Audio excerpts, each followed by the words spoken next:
découvrir comment réaliser ce petit chien que l'on réalise généralement avec un ballon, moi je vous propose de le faire avec une paire de chaussettes. C'est parti! Donc au niveau du matériel, il va nous falloir 2 chaussettes, de préférence identiques, mais si vous voulez mixer les couleurs, ce n'est pas un problème. Il nous faudra une paire de ciseaux, une aiguille et du fil, ainsi que du coton de rembourrage et de la colle chaude. Donc la colle chaude, vous pouvez tout à fait la remplacer par du fil et une aiguille, faire une couture tout simplement.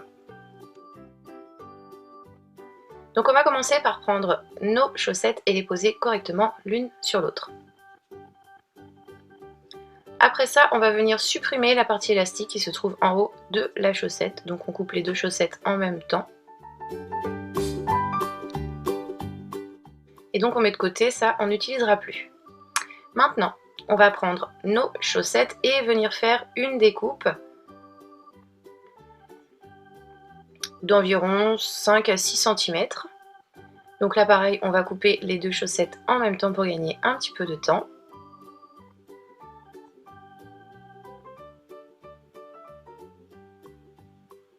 Ensuite, ce qu'on vient de découper, on va venir le placer au niveau du pied.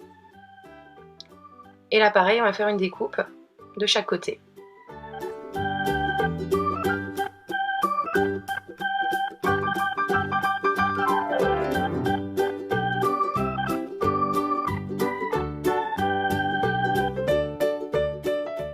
Donc on se retrouve avec 4 pièces identiques.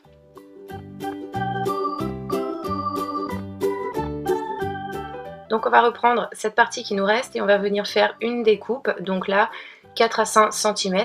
En fait on va juste diminuer le tout d'1,5 cm en moyenne par rapport à nos premières pièces. Donc ça on met de côté, hop, et donc comme vous pouvez le voir, on a des pièces plus petites, comme ceci. Donc là j'ai 4 grandes pièces et 2 petites pièces. Donc on va poser comme ceci, donc les côtés fermés sur les côtés, l'ouverture sur le haut, et on va venir faire une découpe au centre de chacune de nos pièces. Donc je commence par couper en deux mes 4 grandes pièces. Hop, je mets de côté. Je coupe les suivantes. Et ensuite sur ma petite, enfin j'ai 2 petites pièces logiquement, mais je vais en garder qu'une et je la coupe également en 2. Donc je me retrouve de nouveau avec 2 petites pièces. Donc là, 8 grandes pièces et 2 petites pièces. Donc on va commencer par prendre une grande pièce que l'on va poser dans ce sens sur la table. On va ensuite prendre une petite pièce que l'on va cette fois retourner. Donc le côté envers se retrouve sur le dessus. Et on va poser correctement bord à bord. Donc vous pouvez voir qu'il y a une pièce qui est plus grande que l'autre. Donc on colle bord à bord ou on fait une couture selon nos envies. Et une fois que ça va être collé ou bien cousu, on va pouvoir déplier le tout. Et voici ce que ça nous donne.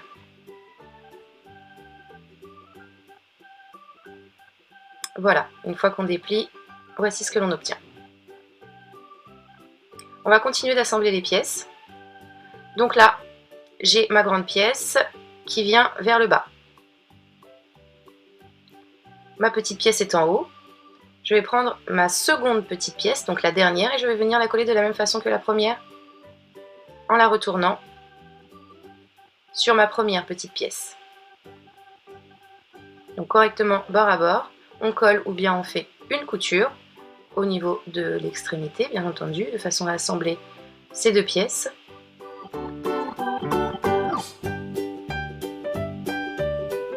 Et donc une fois que c'est fait, on déplie. Et là une fois de plus, voici ce que l'on obtient. Donc là il ne nous reste que des grandes pièces, donc la grande pièce en bas, la petite au-dessus et la troisième au-dessus. Donc je reprends avec vous, grande pièce, petite pièce, petite pièce. Et après il ne nous reste que des grandes pièces, donc on va les assembler à la suite des autres, tout simplement. Donc là pareil, couture ou colle. Et on obtient toujours la même chose. Donc voilà, on va continuer de coller nos grandes pièces. N'oubliez pas l'ordre, grande pièce, petite pièce, et le reste, c'est que des grandes pièces.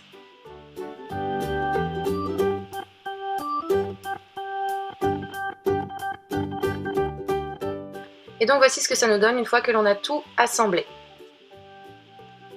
Maintenant, on va venir fermer le tout de façon à obtenir un boudin. Donc, côté visible vers l'intérieur, on rabat le tout comme ceci et on va coller sur toute la longueur, ce qui va nous donner un boudin.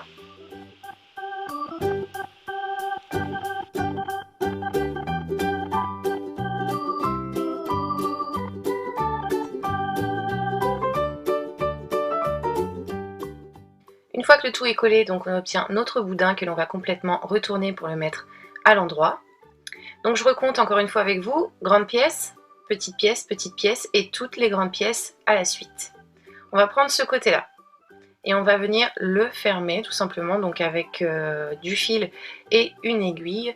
Donc on va prendre notre extrémité comme ceci et on va passer l'aiguille dedans, dehors, comme ceci en faisant tout le tour de notre tissu. Une fois qu'on a fait tout le tour, on va tirer sur le fil et vous allez voir que ça va se resserrer tout seul. Une fois que ça va s'être resserré légèrement, vous voyez, on va repasser le fil et l'entourer tout autour de tout ça, tout simplement. Et on va piquer et fermer avec des petits nœuds pour que ça ne bouge plus. On coupe notre fil et on va retirer l'excédent de tissu si jamais ça ne fait pas joli pour obtenir quelque chose de bien net. On va maintenant, par l'autre côté, qui est encore ouvert, rembourrer tout ça. Donc on va bien remplir notre boudin. Et voici ce que l'on obtient. Maintenant ce côté on va le fermer de la même façon que pour celui-ci, donc je ne vous remontre pas. Voici ce que ça nous donne. On a deux points de fermeture complètement identiques.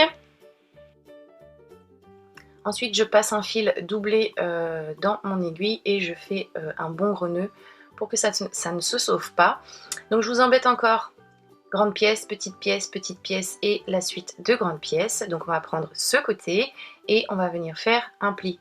Donc on a notre première couture, deuxième, troisième, etc. Donc on va venir plier, non pas la première couture, mais la deuxième, comme ceci. Hop, donc on plie en deux et on va venir aplatir le tout à ce niveau et venir serrer tout ça avec un point de couture. Donc je prends mon aiguille, je fais passer plutôt dans les deux boudins, je fais ressortir de l'autre côté et je vais serrer tout ça bien fort avec plusieurs nœuds. Et une fois que c'est bien serré, je fais un petit point de fermeture.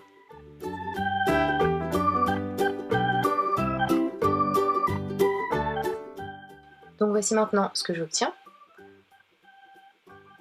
On va poser le tout comme ceci sur la table et on va compter 1, 2, 3, 4. On va venir faire un pli entre le 5e et 6e boudin. Donc comme ceci, on rabat tout simplement sur le dessus.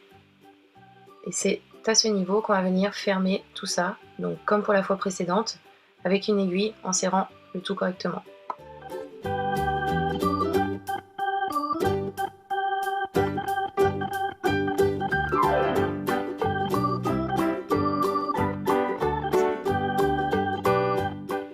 Donc voici où j'en suis. Donc il va juste nous rester un pli à faire. Donc 3, 4, 5, 6, 7. 7e boudin que je remets un petit peu en place. On va venir plier entre le 8e et le 9e boudin. Donc on repose le tout sur la table. Et on va refaire le même pli que pour le précédent. Et c'est à ce niveau qu'on va venir cette fois-ci serrer notre fil. Donc là c'est le dernier point. Une fois qu'on a serré tout ça, notre petit chien est déjà terminé.